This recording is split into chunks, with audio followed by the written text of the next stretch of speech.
explico, y chica, os explico vamos a explicar dos cosillas. Una, modelos de tráfico rodado por agentes, todo va a ser relativamente corto, y luego modelos de agente también para bolsa, para que veáis un poco cuál es la filosofía. Entonces, la idea de este tipo de modelos de tráfico sería trabajarla con Valen, y bueno, voy a estar encima asesorando. Esto está bastante machacado, he de decirlo, o sea que probablemente no podamos sacar nada nuevo, pero bueno, que lo haga, pues se va a divertir. Y en el caso de los minority, de los juegos de minoría, algo parecido, está también muy machacado, pero yo creo que ahí sí que todavía se pueden hacer cosas, y para que lo que nosotros queremos hacer de bolsa tiene cierto sentido. Bueno, lo de tráfico de verdad que hicimos, una parte está hecha, que es muy divertida, y luego también está aplicar el Machine Learning a ver un poco cómo, y luego aparte hacer todo eso con datos reales de... Siempre se hacen cosas nuevas, sí. Vale, bueno, este es un artículo de divulgación que escribí para juegos matemáticos de investigación y ciencia, y bueno, como está todo resumido lo que quiero contar, pues está muy bien. La idea es la siguiente. Debe haber... ¿Veis las fotos de todo? Es la misma persona. Ya la cambió. Sigo escribiendo la columna, no me han echado todavía. Joder, llevo casi 4 años ya. Bueno, y contarles, Investigación y Ciencia es una revista que seguramente no conozcáis. Es una revista científica que edita en España. Científica América, es la versión latina, que escribía Martín Gandhi. Bueno, vamos a ver de qué va el tema. Bueno, como pongo aquí, se calcula que aproximadamente en estos momentos hay de unos 1.200 millones de coches en el planeta Tierra. O sea, una jarta de coches. Como podéis imaginar, pues eso en las grandes ciudades genera unos atascos de la leche, y eso es una pérdida de tiempo y de dinero inmensa. O sea, el tráfico ha sido un problema prácticamente desde los inicios de los coches, y pues desde los mediados del siglo XX se está intentando atacar el problema por parte de los científicos. Y como veis, estos dos, el James y el Gerald, a mediados de los 50 justamente propusieron un modelo de tráfico basado en ecuaciones en derivadas parciales. De hecho, estaba basado en un fluido atravesando un tubo, básicamente, ¿no? Entonces, con el formalismo que venía de fluidos, intentaron modelizar el tráfico rodado para entender cómo se producían los atascos y cómo se podían evitar, básicamente. De hecho, en particular, una cosa interesante son lo que se llaman los atascos fantasmas, con lo que titulo el artículo, que son aquellos atascos que se producen y nadie sabe por qué se producen. Porque no ha habido ningún accidente, ninguna catástrofe, el pavimento está bien, no hay inclemencias climatológicas, y sin embargo, de pronto, pues se produce un atasco. Vale. Bueno, pues estos tipos fueron, como digo, los primeros en crear un modelo en ecuaciones diferenciales, que ahora se llama el LW, y sobre ese modelo se hicieron un montón de complicaciones, ¿de acuerdo? La diferencia básica entre ese modelo y el modelo que os voy a enseñar aquí ahora es justamente lo que digo aquí, ¿no? Ninguno de los modelos que estaban basados en la física de fluidos pues ha sido capaz de incorporar la principal diferencia entre un fluido y el tráfico rodado, y es que en el tráfico rodado el tipo que va en el coche tiene cierta libertad, y las moléculas de un fluido pues son deterministas, siguen leyes físicas. Los automovilistas, como digo, pues sí que gozan de libre albedrío, y en un momento determinado pues pueden decidir ir más despacio o ir más rápido, o hacer una barbaridad y estrellarse con el que viene, con el que está delante. Bueno, pues en los años 90 del siglo pasado aparecieron modelos discretos basados en agentes, y el más célebre y el que tuvo más predicamento fue el de Nagel y S. Reckenberg en el 92. Eran dos físicos alemanes que propusieron un modelo sencillo justamente para entender la dinámica compleja de los embotellamientos, ¿vale? Bueno, al final realmente este tipo de modelos se ha empleado como propuestas para planificaciones y para paliar atascos. Empezaron en Alemania y se ha llevado a muchos sitios, ¿vale? Bueno, el modelo Nash, como veremos ahora, reproduce muchas características de tráfico real, y entre ellas pues es capaz de dar cuenta de por qué aparecen esos atascos fantasmas, que son sin que haya una causa extrínseca, como digo aquí, ¿vale? Tengo que ir para atrás. Bueno, y yo utilicé esto como ejemplo en la columna justamente para dar un ejemplo de cómo se estudia el comportamiento colectivo en el marco de los sistemas complejos. Y veréis que la filosofía después, en el caso de la bolsa, de los modelos de juegos de minoría, es semejante. Vale, ahí vamos a ver las reglas del modelo que estos señores proponen. Bueno, la propuesta original pues considera un solo carril, que de hecho es una rotonda, ¿vale?, de las que molan tanto aquí en España. Está formada por L casillas como las que veis dibujadas aquí. Cada casilla tiene exactamente el mismo tamaño y en cada una de ellas cabe solamente un coche. No puede haber dos coches en la misma casilla. En general, vas a tener por necesidad entonces N vehículos que van a ser menos que el número de casillas que tengas. El máximo que puedes tener es un vehículo en cada casilla y el modelo ya ha acabado y todo el mundo está parado y se acabó. El súper atascazo, ¿vale? Bueno,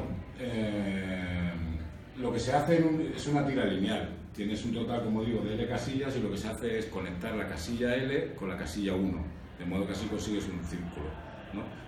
Una circunferencia. Eso es lo que en modelización se llaman condiciones periódicas del contorno. ¿Qué más? Bueno, cada casilla, como por aquí, puede tener un vehículo y cada vehículo funciona con una velocidad v. Esa velocidad v es discreta. Entonces, Tom puede tomar el valor 0, que significa que el coche está parado. 1 significa que va a recorrer en el siguiente... Bueno, aquí esto es síncrono, como el juego de los chinos, ¿vale? Todos sacan la mano a la vez, es decir, todos se van a poner a la vez. Lo que van a hacer es... Saben qué velocidad tienen, qué posición tienen y ahora os voy a enseñar unas reglas para, eso es en el tiempo t, para ver a dónde se van a mover en el tiempo t más 1, todos ellos y todos a la vez, ¿vale? Bueno, como digo, cada uno de ellos puede tener o una velocidad 0 o una velocidad 1, que significa que en el paso de tiempo siguiente recorrerá una casilla. Si está a velocidad 2, significa que en el paso siguiente recorrerá 2 casillas, etcétera, ¿no? Hasta una velocidad máxima, ¿vale?, que será también un número entero. Esa será la máxima posible. Bueno, como decía, al igual que el espacio, pues el tiempo también es discreto y vamos a pasos de t, t más 1, etc. Muy bien, en el instante t, el estado del tráfico entonces va a quedar descrito por las posiciones en las casillas de tu círculo de los vehículos y la velocidad que lleva cada uno de ellos. Eso describe totalmente al sistema. Entonces, por ejemplo, aquí tenemos un ejemplillo en donde tengo el vehículo rojo que tiene velocidad 3 y el vehículo negro tiene velocidad 5 en el instante de tiempo t. Se supone que esta casilla de aquí pues está enganchada con esta de acá, ¿no? Bueno, para computar el nuevo estado en t más 1, pues vamos a aplicar 4 reglas básicas que son bastante de sentido común, ¿vale? Y se aplican de forma síncrona, como decía, pues se calculan y cuando todos están listos y se ha calculado, dice, vale, nos movemos todos. Bueno, la primera regla es una regla de aceleración.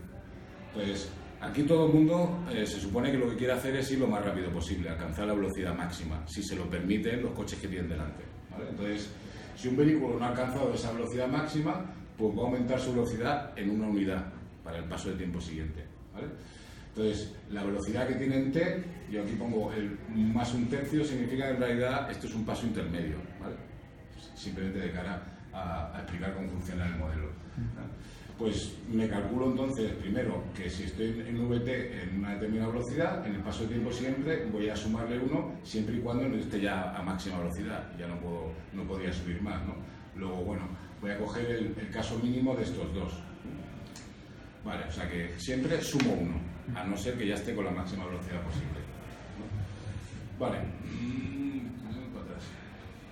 Vale, supongamos que la velocidad máxima es 5, ¿no? Pues la velocidad en este caso pasarían a ser V4, antes tenía V3, y este pasará a V5, que antes tenía V4,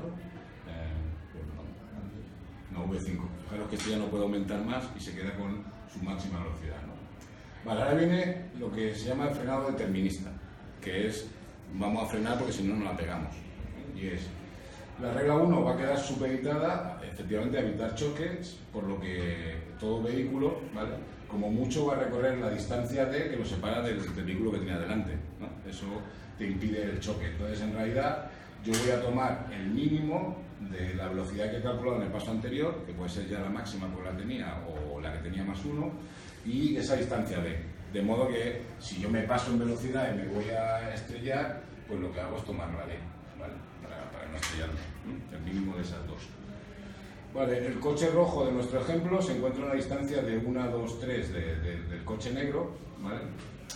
Por lo que reducirá su velocidad a 3 para no chocarse con el delante, ¿de acuerdo? Bueno, y fijaros que el coche negro, pues a su vez también se encuentra a 1, 2, 3 del coche rojo si esto estuviera cerrado, ¿de acuerdo? Con lo cual, si está a velocidad 5, también la va a reducir a velocidad 3, va a frenar mucho más. Muy bien, vale, seguimos. Ahora viene la parte, digamos, que hace que el modelo se distinga de un caso determinista como el de los fluidos, y es que tú le vas a añadir ruido al sistema que va a ser el equivalente al libre albedrío del conductor, ¿vale? Entonces lo que dices es, bueno, como tengo ahí distracciones o comportamientos inesperados, ¿no? Sexo en el coche y ese tipo de cosas, ¿vale? Pues hay que incorporamos una probabilidad de que el vehículo reduzca su velocidad, ¿de acuerdo? Y lo hacemos con simplemente un parámetro P. Con probabilidad P, lo que va a hacer es desacelerar si el vehículo no se ha detenido, ¿vale? Y lo que va a hacer es lo siguiente. La velocidad calculada por las reglas 1 y 2 se va a reducir en una unidad con esa probabilidad P, ¿de acuerdo? O sea que nosotros tendríamos aquí, si lanzo mi dado y es del 50% y me sale que tengo que frenar, pues entonces voy a coger el máximo de estas dos, ¿no? Que será, o bien me voy a quedar parado y por debajo de eso no, me voy a quedar en -1 y voy a empezar a dar marcha atrás, o bien me quedo con el valor que había calculado previamente y le bajo la velocidad en 1. O sea, esto es, aleatoriamente, los sujetos deciden frenar un poco. Con probabilidad 1 menos P, pues simplemente adopto la velocidad que ya había calculado anteriormente. Pues este es el ruido estocástico que estoy introduciendo en el sistema, ¿no? Vale, aquí digo lo que acabo de decir. Vale, según Nagel y Reckenberg, pues este proceso calcula las fluctuaciones de velocidades debidas al comportamiento humano o a las variaciones de condiciones externas, en fin. Pero además aporta la clave para la aparición de los atascos espontáneos. Bueno, movimiento. Una vez hemos recalculado las velocidades asociadas a cada vehículo, ¿vale? Pues si la posición de un vehículo en T era XT, estaba en la casilla pascual, ¿vale? Su nueva posición en T más 1 pues será la posición que tengo más la velocidad que me ha tocado, que es un número de casillas determinado. Por ejemplo, el coche rojo avanza 2 casillas y el negro 3, pues lo que ocurre ahora es sencillamente que lo muevo a las casillas adecuadas, ¿no? 2 casillas hacia adelante, que es el rojo, que pasa hasta aquí, y el otro 3 casillas hacia adelante, que lo lleva al revés. Este 2 y este 3. O 2 y 2, no sé. Está mal esto. Bueno, para llevar a cabo la simulación, ¿qué es lo que se hace? Pues en un instante T igual a 0, tú primero eliges N coches, ¿no? Los colocas al azar en las casillas, le das velocidades iniciales nulas y empiezas a aplicar las reglas, ¿vale? Y la circulación pues se consigue aplicando estas 4 reglas sucesivamente y en paralelo, ¿vale? De manera síncrona. Entonces, lo que suele ser un transitorio, un tiempo de relajación, que se suele tomar de unas 10 veces el tamaño de tu sistema, de L, pues puede suponer que se ha alcanzado una especie de estado estacionario en el sistema, ¿vale? Bueno, en realidad, como digo, bueno, eso es un detalle. ¿Qué más? Bueno, vamos a ver la dinámica global. Bueno, este modelo está muy simplificado, ¿de acuerdo? Y en la literatura se llaman toy models, modelos de juguete. La idea es que las reglas son como triviales, ¿no? En el caso de NAS se llama es un modelo mínimo reducible, o sea, es tan de juguete que ya es que si le quitas alguna cosa, él deja de mostrar ya la propiedad emergente que lo hace chulo. En realidad, o sea, el arte en los sistemas complejos es conseguir de una situación extremadamente complicada sacar el modelo mínimo con las reglas básicas y que sin embargo tenga la magia de la realidad, es decir, comportamiento emergente, porque eso te va a permitir a ti como teórico pues poder manejarlo, ¿vale? Y comprenderlo. Bueno, si se ejecuta la simulación, pues se puede representar la evolución del tráfico en un diagrama espacio-temporal, que debe ser el de aquí arriba, que vaya por Dios que me sale.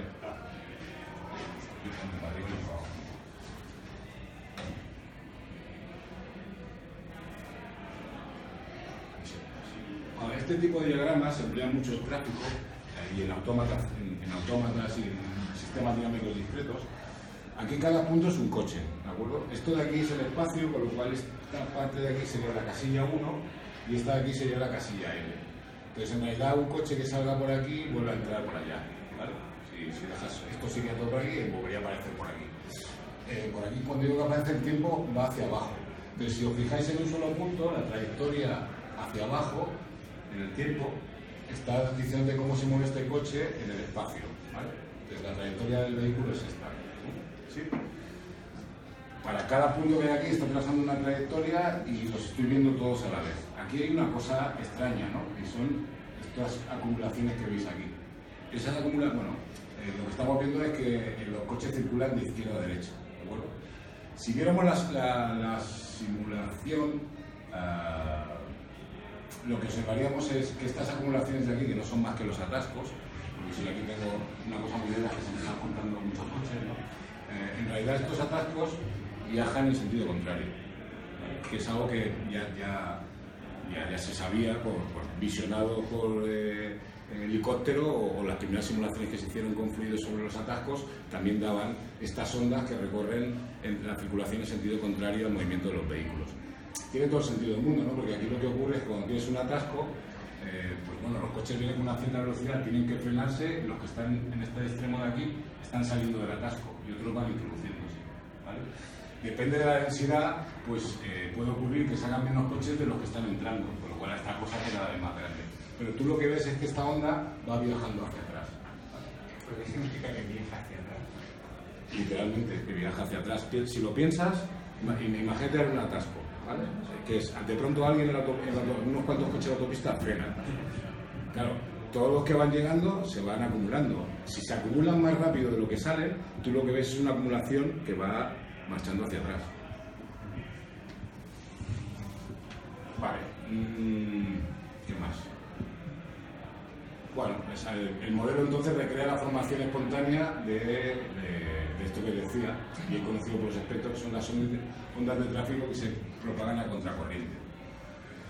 Bueno, este modelo es extremadamente sencillo, pero parece que capta la esencia del tráfico. Entonces, tú puedes ejecutar distintas simulaciones utilizando distintas densidades, que no es más que el número de vehículos que tienes partido por el número de casillas. Si tú llenas todas las casillas, pues tienes un atasco monumental y nadie se mueve. Y si tienes un coche solo, pues va a ir a velocidad máxima, dando giros, ¿vale? Sin parar. Esos serían los dos extremos, la mínima densidad, casi cero, y la densidad igual a 1. Entonces lo que puedes hacer es simulaciones en donde vas variando esta densidad y ver qué ocurre en cada una de esas simulaciones con el flujo promedio de vehículos, ¿vale?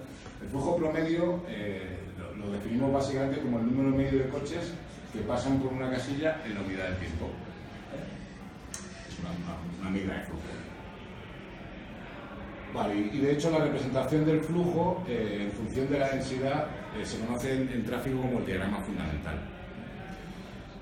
Vale, en la figura de arriba se ve el aspecto cualitativo que tiene un diagrama de este tipo, suele ser así, ¿vale? Aquí tengo la densidad de coches, como iba de 0 coches, de ningún coche a todo lleno, ¿vale?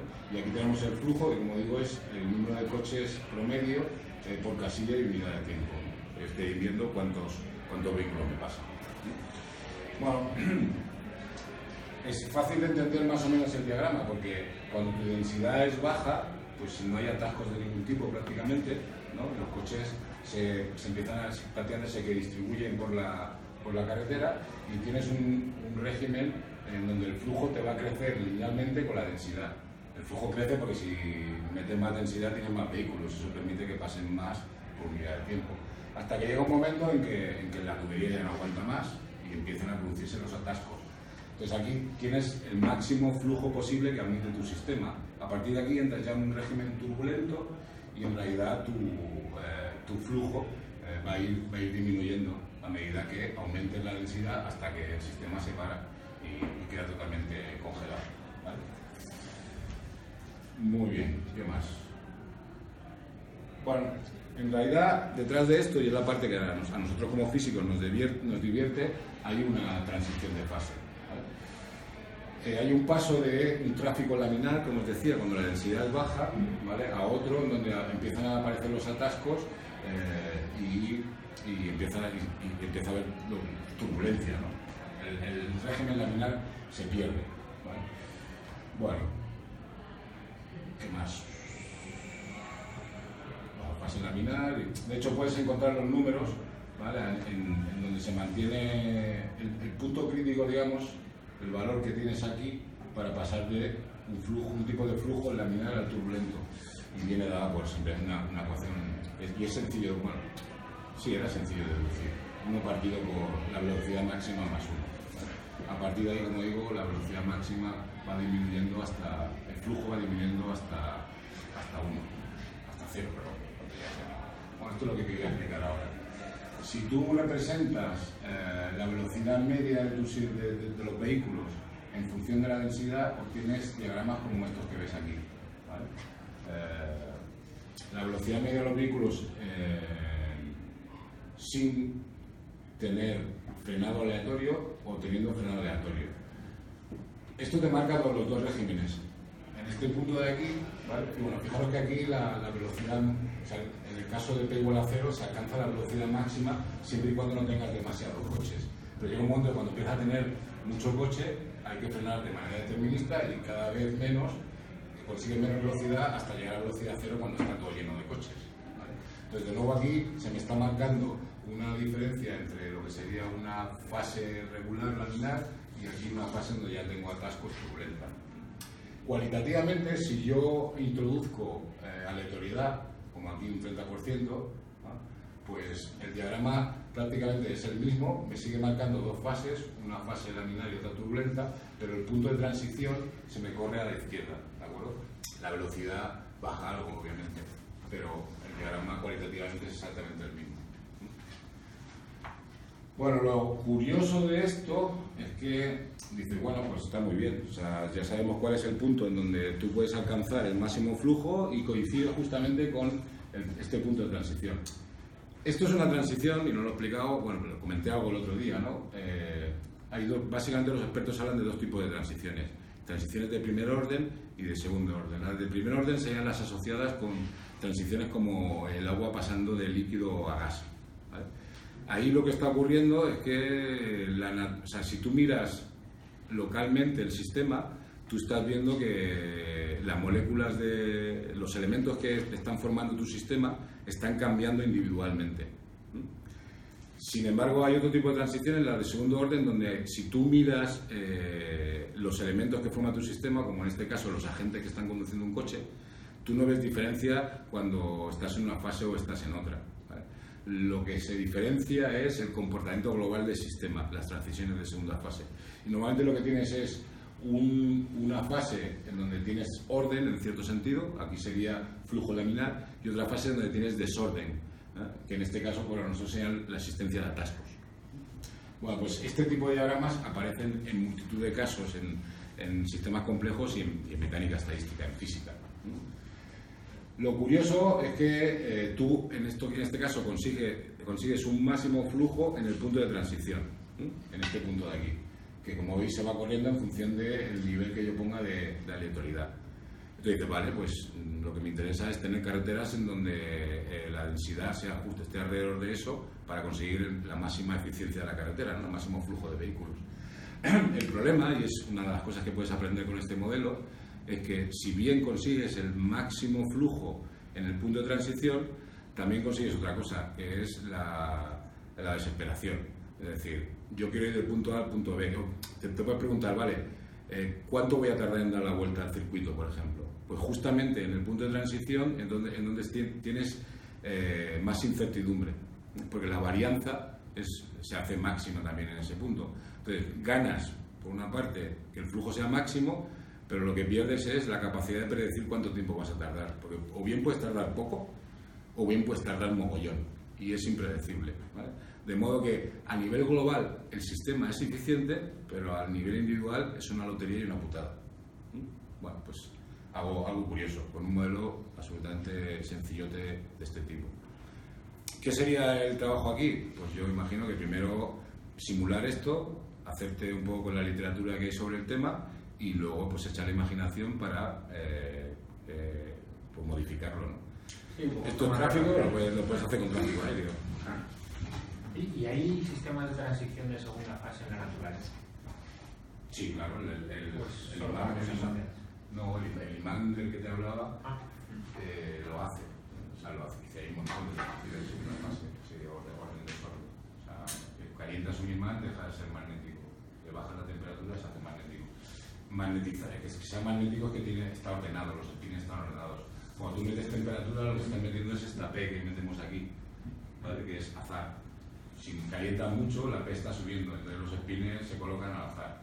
Entonces siempre es un compromiso entre un agente desordenador, que suele ser el parámetro de control, y otro agente que es ordenador. Es una lucha siempre con la entropía.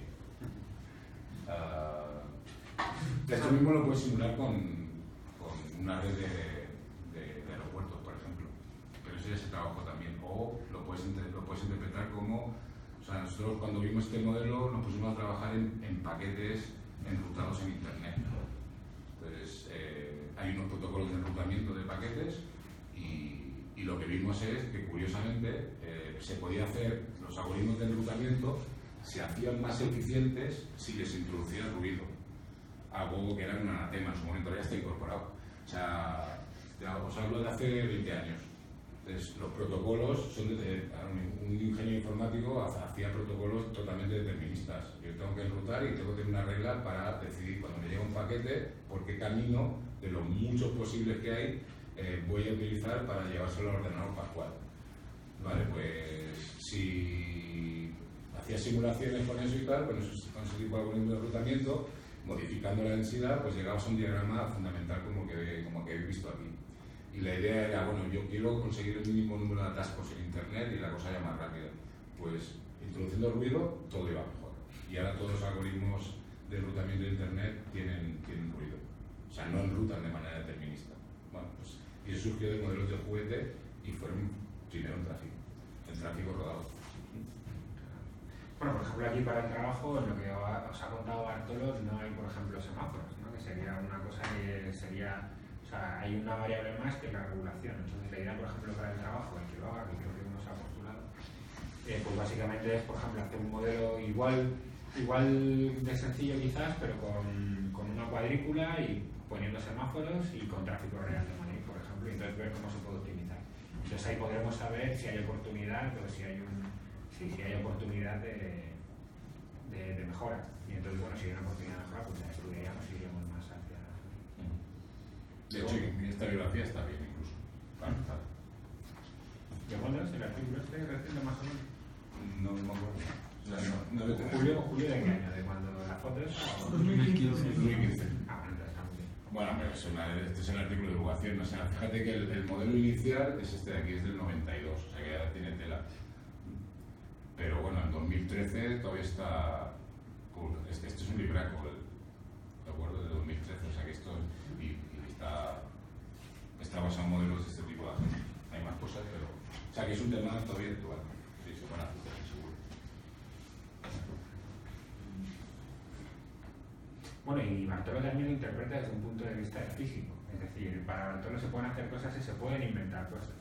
Pero desde un punto de vista ingeniero es cómo aplicamos todo lo que ha descubierto Bartolo o la gente que ha hecho parte de libros y tal, cómo lo aplicamos de forma práctica en una ciudad, por ejemplo, cómo podemos regular, qué sensores harían falta, cómo podríamos mejorarlo, ¿vale? Ese es el trabajo de un ingeniero, ¿vale? Es que Bartolo también tiene otra perspectiva, claro.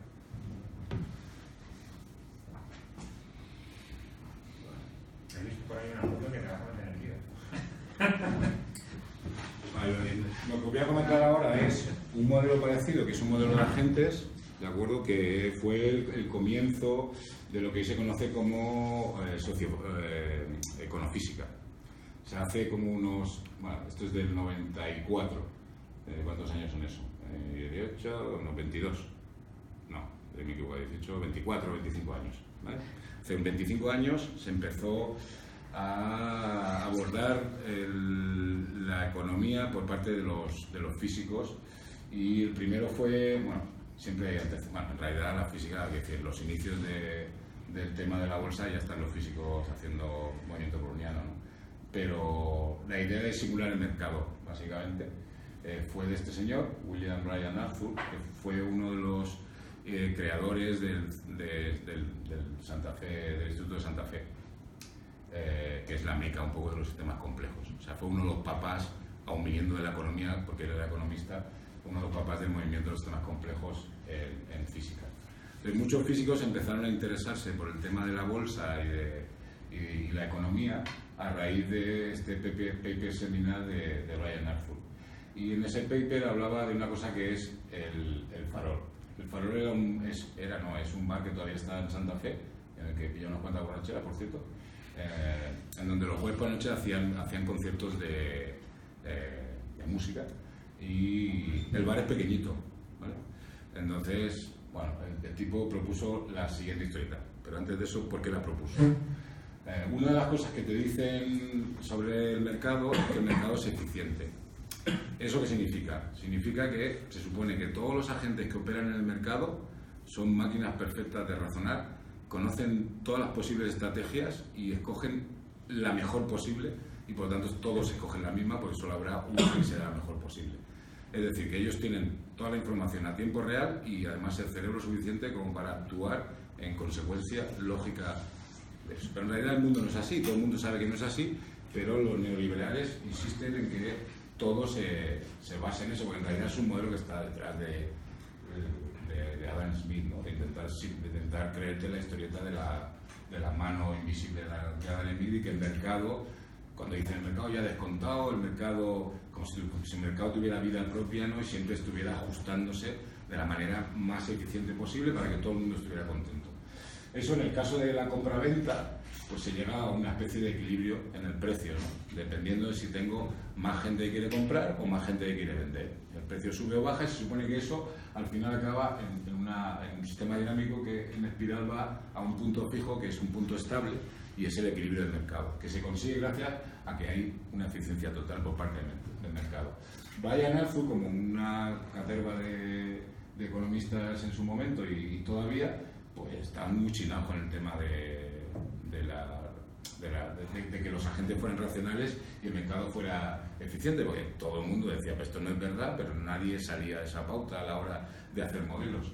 Y entonces el tipo lo que dijo, bueno, voy a intentar montar un pequeño modelito para que la gente discuta estas cosas y vean que es posible simular la idiotez de los humanos, por ejemplo, ¿no? Pues tú tienes una gente que invierte, pero pues sí, es totalmente irracional.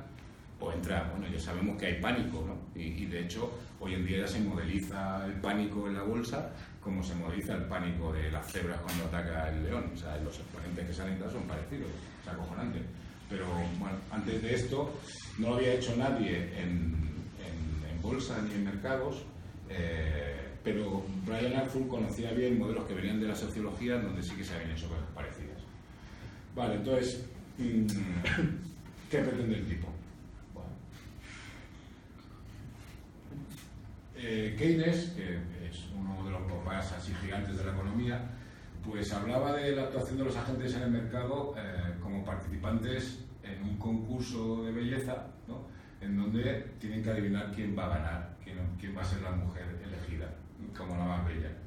Entonces, lo que decía Keynes es que en realidad no se trata, que la elegida finalmente no tiene por qué ser precisamente la más hermosa, sino la que la mayoría piensa que los demás van a elegir como la más hermosa. Entonces, si tú quieres adivinar, no tienes que adivinar quién es la más hermosa, sino lo que piensan los demás sobre él. Y ese razonamiento, claro, lo puedes hacer metafísico. Es decir, voy a pensar lo que piensan los demás, y eso lo puedes hacer en muchos niveles, ¿vale? O sea que el problema era complicado en el sentido de lo que nos estaba diciendo Keynes es, esto no es un sujeto tiene una estrategia para determinar quién es el ganador, sino que aquí lo que ocurre es que todos están opinando o van a decir quién es el ganador, y de esa opinión colectiva va a salir finalmente el ganador. Entonces, ¿cómo abordo eso, no? Brian Arthur, aquí está el farol, lo puso, el primer esquema que propuso fue el siguiente, ¿no? Como decía, es un bar, allí todos los jueves por la noche se toca música irlandesa, y los aficionados pues deben tomar cada semana la decisión de asistir o no asistir al bar, ¿vale? Para escuchar la música. Lamentablemente, pues el bar es pequeño, y si los que asisten superan las 60 personas, pues el ambiente se hace agobiante. Pero sí está. Para cada uno de los clientes, entonces lo que debe tratar de inferir aquí es si la siguiente noche el bar se va a llenar mucho o poco. Si piensas que se va a llenar mucho, pues dices, mira, paso y me quedo en pantuflas en casa viendo HBO, ¿vale? Y si piensas que no, que va a ir poca gente, pues dices, pues venga, esta noche salgo porque va a estar guay, pues no habrá mucha gente. El problema es que todo el mundo tiene que pensar eso también, ¿vale? Entonces pueden suceder cosas paradójicas, ¿vale?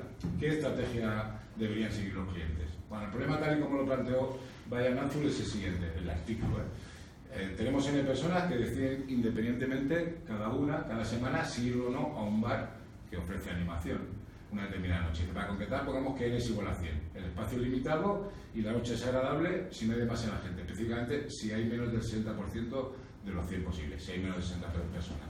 Bueno, no hay manera, de hecho, de saber por adelantado si va a haber más o menos de 60 personas. Bueno, y tienes que decir, las decisiones no se ven afectadas por visitas anteriores, aunque en realidad es lo único que puedes utilizar, ¿no? El propio bar no se ve afectado por las visitas anteriores. O sea, y la única información disponible pues, son los datos de lo que te pasó las semanas anteriores, ¿no? Que fuiste pensando que no había mucha gente y resulta que hubo. Que no fuiste, te dijeron, pues estuvo de puta madre. Entonces, tú tienes el histórico hasta cierto punto, ¿no? De las 3-4 últimas semanas. Bueno, lo que hizo Brian es escribir un programa muy sencillito que simula la situación, ¿no? Los clientes debían simplemente decidir si asistían los agentes, tus autómatas, decidían si ir o no al bar a partir de eso, con una memoria de asistencias anteriores. Lo que sabían es si el bar se había atascado o no se había atascado en las 3 últimas semanas. Y en función de eso, dices, bueno, si asignas, por ejemplo, 0 a que el bar estaba por debajo de 60 y si asignas 1 si estaba por encima, lo que haces es decir, bueno, mis agentes van a tener una memoria de 4 pasos. Y si tienes un 0, 1, 1, 1, pues eso es el histórico de lo que ha pasado las 4 últimas veces. Y en función de eso, tú utilizas una estrategia que puede ser, si la suma es mayor que 2, pues entonces no voy. Y si es menor, sí voy. Eso sería una estrategia, por ejemplo, ¿vale? Bueno, fijaros que lo que ocurre aquí es que, de manera sorprendente, al final, tu señal, después de un transitorio, ¿verdad?, acaba estando bastante cercana de 60, ¿de acuerdo? O sea, por sí solo el sistema, aunque lo que están haciendo los agentes sean cosas distintas, y no sea la estrategia óptima, porque es que de hecho no existe, el sistema va a una especie de equilibrio. Bien, ¿qué es lo importante aquí? Más que el equilibrio, que ya es una cosa interesante, porque los defensores del mercado eficiente te dicen que una de las demostraciones de que sea eficiente es que hay un cierto equilibrio, como este, que está, digamos, alrededor de una media y no te va muchísimo, ¿vale? Lo que demostró Brian Arthur con un modelo tan tonto como este, es que a pesar de que los agentes no tengan racionalidad perfecta, sin embargo, el sistema también va a una especie de equilibrio, ¿de acuerdo? También llega al equilibrio. ¿Qué es lo importante aquí? Las fluctuaciones alrededor del equilibrio. Estas fluctuaciones son las que realmente están encerrando información de lo que está ocurriendo en el sistema. Vale. Ya está contado. Vale, ¿qué es lo que pretendía, como decía? Pues establecer alguna manera de colocar, de hacer visible la dialéctica que existe entre el individuo y el colectivo, lo que os decía, ¿no? Yo tomo decisiones, cada uno toma decisiones particulares, pero luego el colectivo acaba determinando cuál es el precio de lo que se está vendiendo, ¿vale? Bueno, pues los econofísicos son capaces de modelizar sistemas con muchos componentes, como el que os acabo de poner, en contraposición con las teorías neoclásicas de equilibrio. Y propone una descripción, la econofísica, del comportamiento adaptativo de los agentes económicos frente a situaciones cambiantes. Aquí lo que está ocurriendo es, nosotros, como agentes, cada uno toma una decisión y eso hace que el precio tome un cierto valor. Y luego cada uno de nosotros vuelve a mirar ese precio, que al final es el resultado de nuestras operaciones, y volvemos a actuar y variar el precio. Y eso es un ciclo que se cierra entre el todo y las partes, ¿vale? Bueno, pues, a partir del farol aparecieron una serie de modelos y los que tuvieron más éxito son estos que veis aquí, que se llaman Minority Games. Hay bastante literatura, pues se machacó muchísimo, fue de lo primero que apareció en el 97, ¿no? Y de hecho esto que veis aquí son 2 libros que me acabo de descargar de la base rusa y y en particular este sería el más sencillo del primero. Bueno, el Faro fue el punto de partida de estos modelos de agentes y, como digo, los juegos de minoría, por Chalet y Zan, en el 97, pues son los que dieron un pistoletazo de salida a un montón de modelos parecidos. Vale, de nuevo, básicamente el juego de minoría, como voy a explicar ahora, es un modelo donde un grupo de agentes pues, toma decisiones sucesivas teniendo en cuenta los éxitos y fracasos de las decisiones que han tomado anteriormente. Para ser más precisos, imaginaos que tengo un número impar de agentes y que sea impar es para que no haya nunca empate, ¿vale? Que toman decisiones sucesivamente dentro de un conjunto de dos posibles decisiones, que pueden ser comprar o no comprar, o vender o no vender, ¿vale? Que llamaremos 0-1, comprar o vender, ir o no ir al bar, etc. Como en el juego de los chinos, pues estas decisiones se toman de manera simultánea, de síncrono el sistema, por cada uno de los agentes. Vale, y una vez se ha hecho pública la decisión de todos, pues entonces ganarán aquellos que estén en el grupo de minoría. Eso tiene sentido, ¿no? ¿Por qué? Porque si hay muchos que quieren vender y pocos que quieren comprar, pues entonces los que quieren vender tendrán que bajar el precio y los que quieren comprar, que son menos, ganarán más, ¿no? Y al revés, ¿de acuerdo? Por eso, siempre que estés en minoría, los que quedan en minoría son los que ganan. Son, digamos, a los que le vas a dar un puntito cada vez, ¿no? Se llama decisión ganadora de una iteración o repetición del juego, pues aquella que toman los agentes que quedaron en minoría. Supongamos que hay 11 agentes y que en unas iteraciones 9 de ellos deciden comprar y 2 deciden vender. Pues entonces claramente ganan los vendedores porque van a poder subir el sueldo, digo, el sueldo es precio, porque tienes 9 compradores, ¿no? Muy bien. Si muchos agentes quieren comprar y muy pocos quieren vender, pues entonces los precios subirán como consecuencia de la diferencia entre la oferta y la demanda, ¿vale?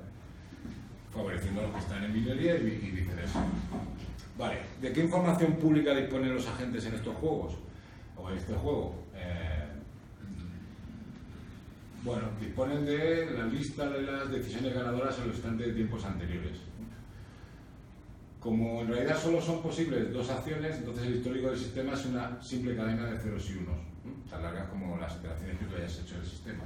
Bueno, por ejemplo, supongamos que los 3 últimos dígitos del histórico fueron 0, 1, 0. Eso significaría que hace 3 semanas ganaron los que vendían, hace 2 los que compraban y hace 1 los que vendían, ¿vale? Ese es el histórico, ¿vale? Y esa información la tienen todos los agentes. Lo que hacen los agentes es actuar con una estrategia en función del histórico que tienen, de la información, ¿vale? Para ser más preciso, esto lo decía ya, vale. ¿Cómo usan los agentes esta información que te provee la cadena binaria del histórico? Bueno, pues fijaros que aquí tenéis, si son tus agentes tienen memoria finita y supone que su memoria es 3, como en este caso, pues las posibles combinaciones históricas que tienes son estas que veis aquí, ¿vale? Para cada una de ellas, el agente debe tomar una decisión si le ocurre, ¿no? Por ejemplo, si las 3 últimas semanas vender ha sido lo mejor, pues el autómata, el agente decide vender también en la 4ª semana, que es la que tiene que decidir, ¿vale? Y en función del histórico, pues toma una determinada decisión. Esto define totalmente en nuestro juego una estrategia, ¿de acuerdo? Por parte de la gente. Hay 8 posibles historias, pues ya está. Bueno, o sea que lo que tenemos al final es un esquema como este que veis aquí, ¿vale? Bueno, con nota facilita los cálculos, en vez de tomar 0 y 1, es mejor tomar menos 1 y 1, porque cuando sumas toda la cadena, pues finalmente si te da positiva, pues tendrás un más 1, y si te da negativa, pues tienes un menos 1. ¿Vale? Entonces, este sería digamos, la decisión que toman los agentes en un instante determinado, ¿de acuerdo? No, este es el histórico, perdón, no. Se supone la M es una memoria, tienen memoria de 3 pasos y en función del histórico ellos van a tomar una acción, ¿de acuerdo? Este agente tiene una estrategia que dice cuando ocurre esto da menos 1, este que da un más 1 y este que da menos 1, ¿vale? Esto te produce a su vez otra cadena que te dice quién está en minoría, ¿vale? Y sencillamente al final el resultado es un más 1 o un menos 1 en el siguiente paso, ¿vale? Del histórico. Así de tonto, ¿sí? Luego tengo número de agentes, la memoria de los agentes, que puede ser más o menos larga, ¿vale? Y el número de estrategias de cada agente. Puedo hacer que todos los agentes tengan la misma estrategia o puedo decidir poner un total de 2 estrategias y repartirlas al azar o combinaciones de todo tipo, ¿vale? Aquí la S en realidad son estrategias como las que os he enseñado antes, ¿vale? Repartidas al azar. Si tengo 2, pues más o menos la mitad de los agentes tendrán una y la otra mitad tendrán otra. Cuando haces eso, pues puedes medir, por ejemplo, la suma colectiva de las acciones, ¿vale? De todos los agentes en el paso de tiempo T. Es decir, esa suma de más unos y menos unos, ¿no? Obviamente esto irá fluctuando alrededor del 0, ¿no? Pero de nuevo las fluctuaciones son la cosa interesante. Entonces, a una representación de la suma de las acciones de los agentes, obtengo una señal como la que veis aquí, ¿vale? ¿Qué más? Bueno, y ahora te pones a jugar. ¿Por qué? Es decir, claro, al final no hay ninguna subida ni bajada significativa, siempre estás en torno a la media, claro, es por las leyes que tú pones, pero al ser al azar, no tendría por qué ser reversión a la media.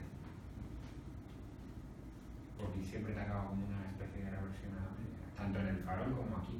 En el farol tiene sentido, porque si hay mucha gente... Sí, porque tú no quieres que el sistema se desmadre, no ganan lo que están en mayoría, sino que están en minoría. Entonces siempre estás Sí, pero dependerá de la ley de memoria. Por ejemplo, en el farol, como era, si hay mucha gente, no voy.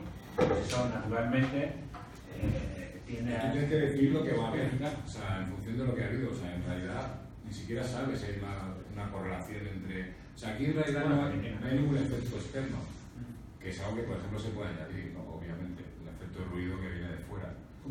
Es una dinámica totalmente endógena. O sea, los agentes piensan que pueden predecir, pero ¿en base a qué? O sea, pues si en realidad su decisión va a depender de lo que también decían los otros, y todos lo están haciendo al mismo tiempo, ¿no? Entonces es complicado. El modelo lo puedes complicar muchísimo haciendo que las estrategias sean evolutivas, de modo que la gente comienza con una estrategia y va aprendiendo, ¿vale? De hecho, hay cosas de Machine Learning, por ejemplo. Pero ahora estoy explicando lo más básico, ¿vale? Y ya vemos que en función de los parámetros, en este caso se está fijando el número de agentes en 301, el número de estrategias solo son 2, ¿vale? Y fijaros la diferencia que supone tener una memoria a 2 pasos, a 7 o a 15, ¿no? Pues aquí hay una sincronización total, por ejemplo, ahí realmente es muy regular el sistema cuando la memoria es 2. Luego lo curioso, pues es que también obviamente nos encontramos una transición de fase, ¿vale? Y tenemos 2 fases, una fase simétrica y una fase asimétrica, y eso la mides, ¿cómo iba esto? A partir de, primero mides la varianza de esta señal que tienes aquí, ¿vale? Que es esta sigma y es el equivalente a la volatilidad del mercado, ¿no? Y es el sigma cuadrado partido normalizado por el número de agentes. Esto lo tienes en el eje vertical. Y aquí abajo tenías el parámetro alfa, que es el parámetro de control, que está definido como... En realidad, fijaros que esto de aquí es el número de posibles históricos que tienes partido por el número de agentes, ¿vale? Esto se puede deducir, lo que dicen los físicos. Entonces, bueno, aquí lo que tienes es simulaciones para distintos valores por número de agentes, ¿de acuerdo? Y cuando justamente empleas este parámetro de control frente a la volatilidad, pues independientemente de la simulación, te sale lo mismo, ¿vale? O sea, ya has descubierto algo interesante. Este es el efecto de aumentar el número de estrategias, y etcétera. Vale, al final consiguen realmente la transición que os decía, aquí está hecha. Por ejemplo, tienes una fase simétrica que sería como una ordenada y una fase simétrica que sería como la desordenada. ¿Interés que tiene esto? Hombre, pues la idea aquí para nosotros sería ver si las fluctuaciones que encontramos aquí se parecen a las fluctuaciones que encontramos en los retornos en bolsa. Y al final hago más el modelo. De nuevo va a ser la simulación del tema, ver un poco cómo está el estado del arte en la literatura, pero esto está bastante recogido porque hay incluso libros, y echar la imaginación para ver si se nos ocurre hacerle algo que no haya hecho el resto de la gente. ya está. Eso es lo que quería explicar. ¿Habéis visto alguna cosa así alguna vez de agentes? Pues bienvenidos al siglo XXI. Pues así puedes modelizar un montón de cosas, ¿no? Insisto en lo del tráfico aéreo. ¿Cómo lo modelizas? Pues por modelo agente es perfecto. Y en el tráfico aéreo, por ejemplo, haciendo la modelización, ves perfectamente como un atasco en un aeropuerto determinado se transmite a otros aeropuertos y...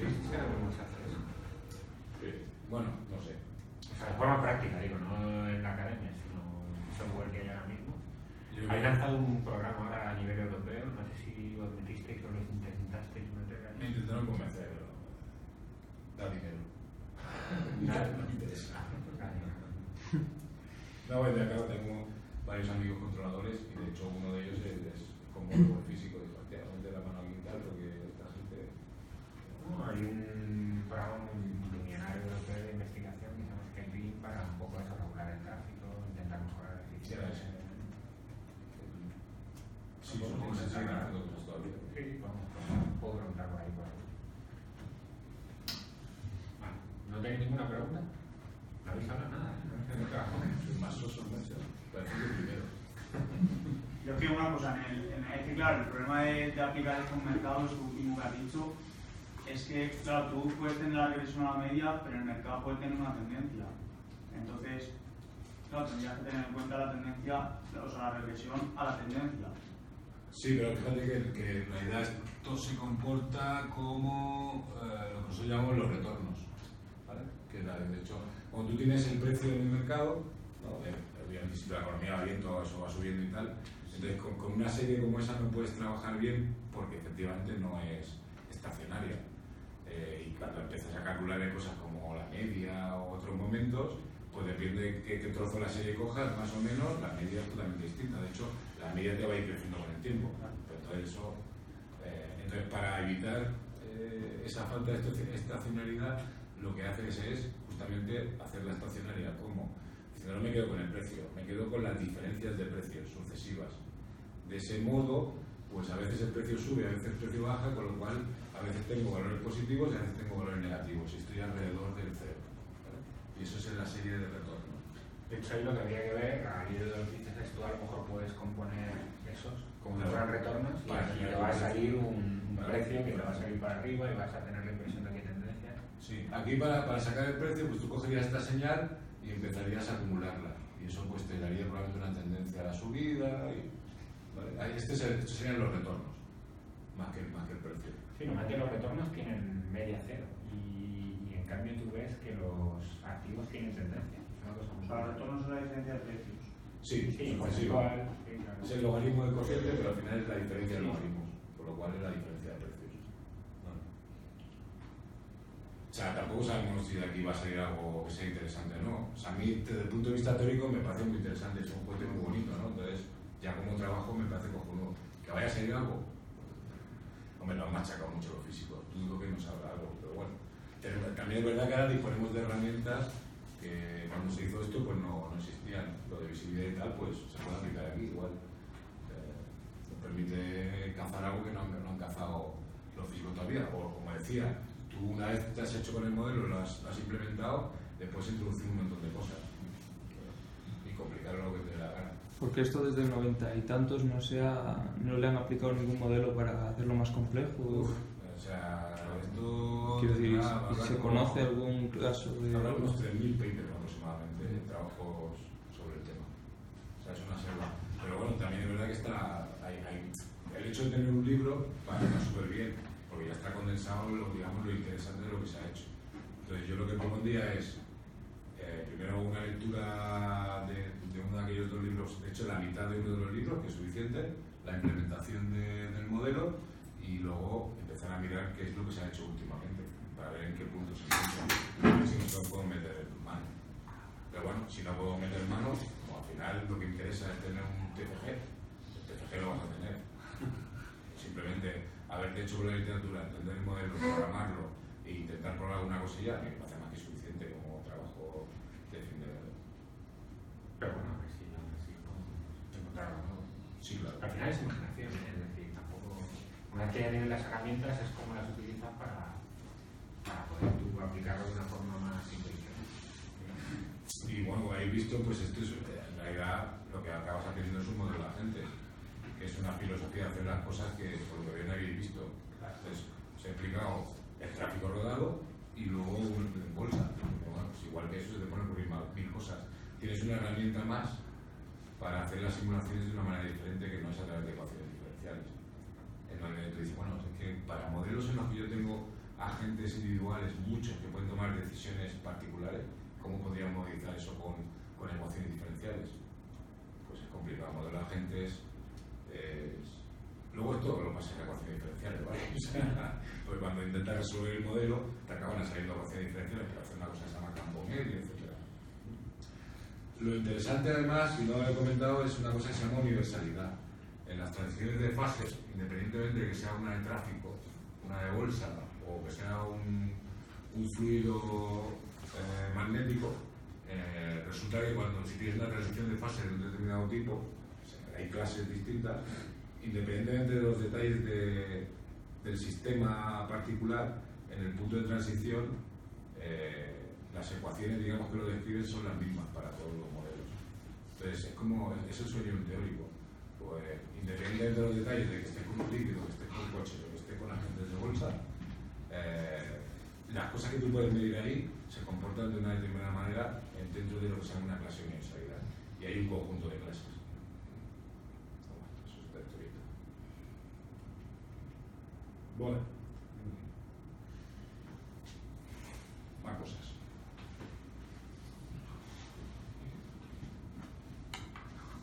¿Ya tenemos claro lo que hace cada uno? No, eso no.